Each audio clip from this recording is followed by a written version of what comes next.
Okay, Bob, guess what? It is, it's another episode of Let's Chat Sales. Let's chat sales. And we're doing an experiment today. So one of the things I like to talk about is doing experiments. And this experiment this is going to be an unstructured chat about various random topics, sales topics. We'll stick to sales because of the title and everything, the one thing I've heard the other day, I've heard more than a couple times recently is there aren't very many good salespeople out there. It's really hard to find a good salesperson. They're hard to come by. So why is that? I think that fewer and fewer people like to work on their people skills. I think we rely on technology a lot more than we ever have. So it's not interaction face to face. I think of myself as someone who's fairly good at sales, not nearly as good as you because, you're an entrepreneur in residence, just a mere mortal. Oh, Christ.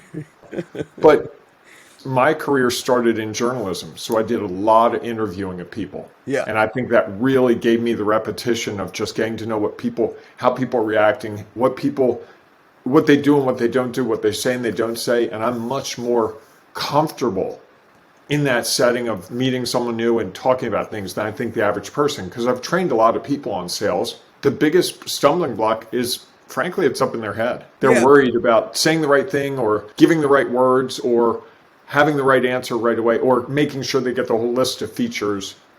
Oh, our software does this. Whereas it's not about that at all. It's more about a discussion. What might happen if we work together? And I think that's hard for people to accept conceptually without a lot of effort. I think effort, and I wonder if it's shortcuts. People don't want to do all the steps. I think sales is a skill, it's a craft, it's something that requires there are a lot of little things about it. And if you skip a few of them, then you end up being in a different place. You end up not getting the result that you need. Because the buyer on the other side is probably not skipping the steps, right? They want to know that they can trust you, and they want to spend the time because they see this sale as risky. If I make the wrong choice, this could cost me a lot of money. It could be a setback for the company, those sorts of things. And so they can't afford to make those shortcuts most of the time. Now, it's a small sale. You're buying a new webcam, for example. All right, I'm out $150 if it doesn't work, or I can maybe return it. It's not that big a deal, whatever. But if you're making a big decision that requires a lot of other people to weigh in or takes a lot of time, you can't afford to shortcut those things.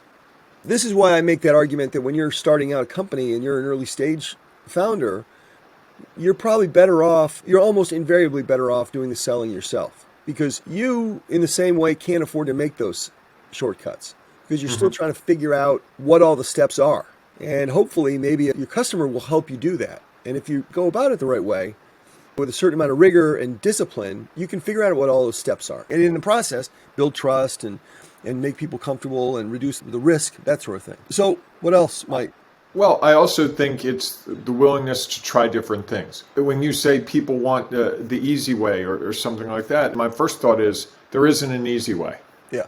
And it changes from person to person. So if you do a beautiful sales presentation to one company and then do the exact same thing to the next company, it may not land the same way. And that's part of that people skill of just reading the audience and going, oh, this is what they care about, or this is what they don't care about. Because if you're talking about pricing, I have a friend who doesn't care about pricing. He just wants problem solved. And we were on a sales call the other day, and the person trying to sell to him just kept saying, we've got the lowest price, the best price. He's like, I don't care about the price.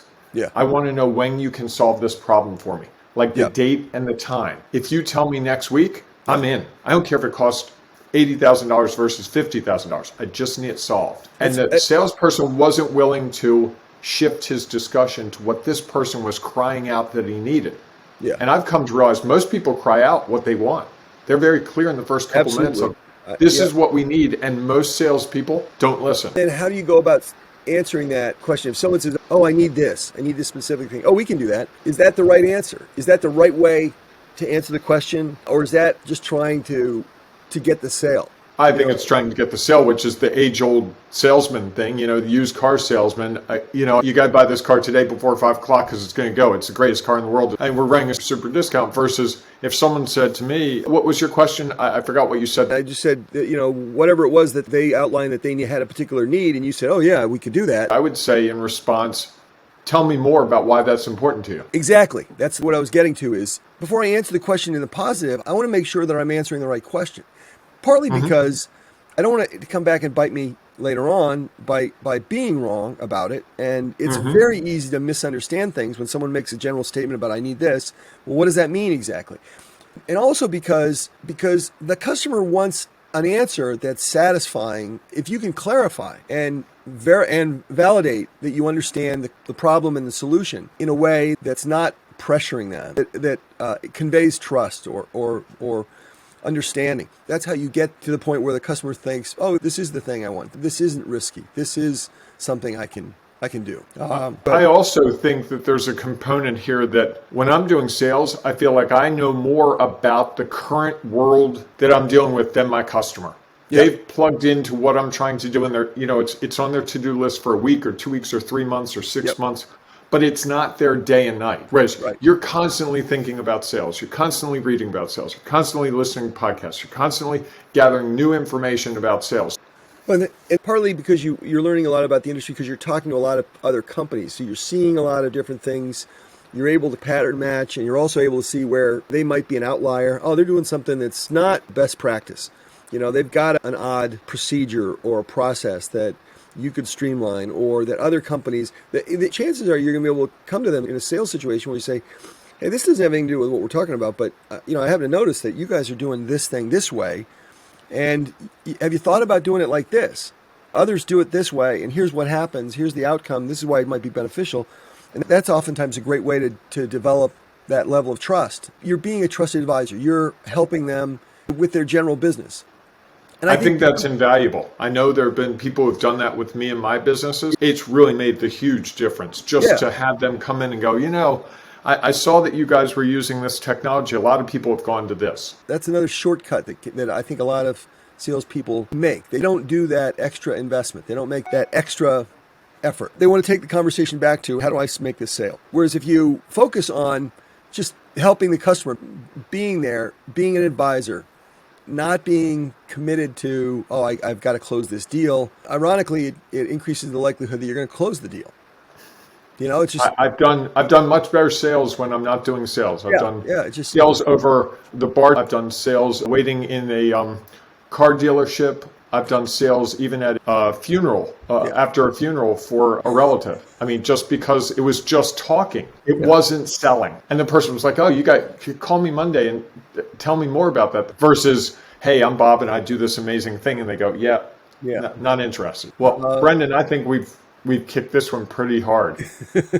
All right. Well, let's wrap this up and we'll maybe do another one. What do you think? What the heck? Let's do another one. Right. One more, maybe. Maybe two. All right, we'll see you, Bob. Thanks. All right. Okay, that's another episode of Let's Chat Sales, and thanks for watching. I noticed the background a little different. Gotta fix that. But I hope you enjoyed it. I hope you found it interesting, and check out this one right here. All right, thanks for watching.